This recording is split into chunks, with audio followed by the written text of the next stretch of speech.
Your attention, for example, is mediated by unconscious forces. And you know that perfectly well. And this is another Freudian observation. You know, if you're sitting down to study, for example, your conscious intent is to study. But you know perfectly well that all sorts of distraction fantasies are going to enter the theater of your imagination non-stop and annoyingly. And there isn't really a lot you can do about that except maybe wait it out.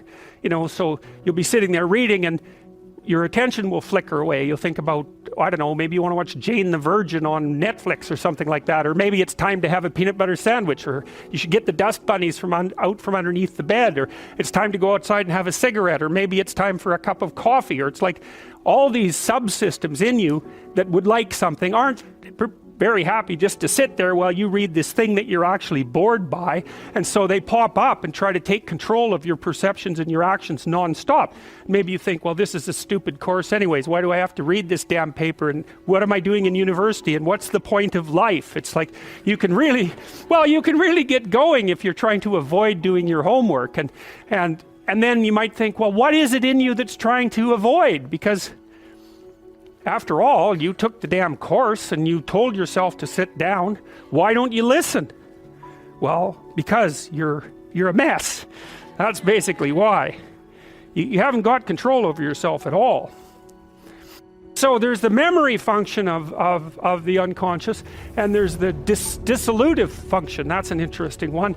The unconscious contains habits, once voluntary, now automatized and dissociated elements of the personality, which may lead a parasitic existence. That's an interesting one. I would relate that more to procedural memory. You know, so what you've done is practice certain habits, whatever they might be, let's call them bad habits, and you like those things to get under control, but you can't. So maybe when you're speaking, for example, you use like and you know, and you say a lot. And you've practiced that, so you're really good at it, and you'd like to stop it, but you don't get to, because you've built that little machine right into your being, right? It's neurologically wired, and it's not under conscious control, and anything you practice becomes that. It becomes part of you, and that's another element of the unconscious, a different part. And then there's a creative part, which is that, well, you know, you're sitting around and maybe you're trying to write something, or maybe you want to produce a piece of art or a piece of music, or maybe you're just laying in bed dreaming and you have all these weird ideas, and especially in dreams, it's like, where do those things come from? And even more strange, one of the things that's really weird about dreams, and almost impossibly weird, is that you're an observer in the dream. It's like a dream is something that happens to you. Well, you're dreaming it, theoretically, so how is it that you can be an observer? It's almost like you're watching a video game or a movie, but you're producing it, at least in principle, although the psychoanalysts would say, well, no, not exactly. Your ego isn't producing it, your unconscious is producing it. It's a different thing. It's a different thing, and of course Jung would say, well, it's deeper than that. The collective unconscious might be producing it. It's, in some sense, it isn't you exactly, or it isn't the you that you think of when you think of you. And that's the ego from the Freudian perspective, the you that you identify with. That's the ego. And outside of that is the unconscious. The id, that's more the place of impulses, and you could think about those as the biological subsystems that can derail your thinking, right? And that govern things like hunger and sex and aggression and your basic instincts is another way of putting it. And it's a reasonable way of thinking about it, because these are subsystems that you share with animals. You share them certainly with mammals, you share most of them with reptiles, you share a lot of them with amphibians, and even going all the way down to crustaceans there's commonality, for example, in the dominance hierarchy circuits. And so these are very, very old things, and the idea that you're in control of them is, well, you're not exactly in control of them. And I would say the less integrated you are, the less you're in control of them, and the more they're in control of you.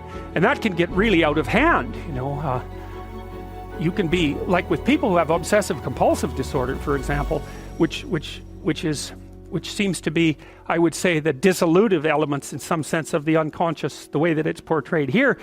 Poor people with obsessive compulsive disorder, they can spend half their time doing things that they can't really control, and they have very strong impulses to do them, and it's very hard on them to block them. You know, they'll almost panic if those things are blocked. And then you have people with Tourette's syndrome, you know, that they'll be doing all sorts of weird dances and spouting off obscenities and imitating people without being able to control it, and And sometimes a little bit of antipsychotic medication can dampen that down, but it's as if there are these autonomous semi-spirits inside of them that grip control over their behavior and make them do things. And you know, you find that to some degree in your own life, because maybe you've become very attracted to someone, even maybe you don't want to be attracted to the person, and then you find yourself, you know, texting them when you know perfectly well that you should be going to bed, and you know, you're in a grip of something, and you can't control it, and that's all part of the unconscious and all part of what Freud was studying.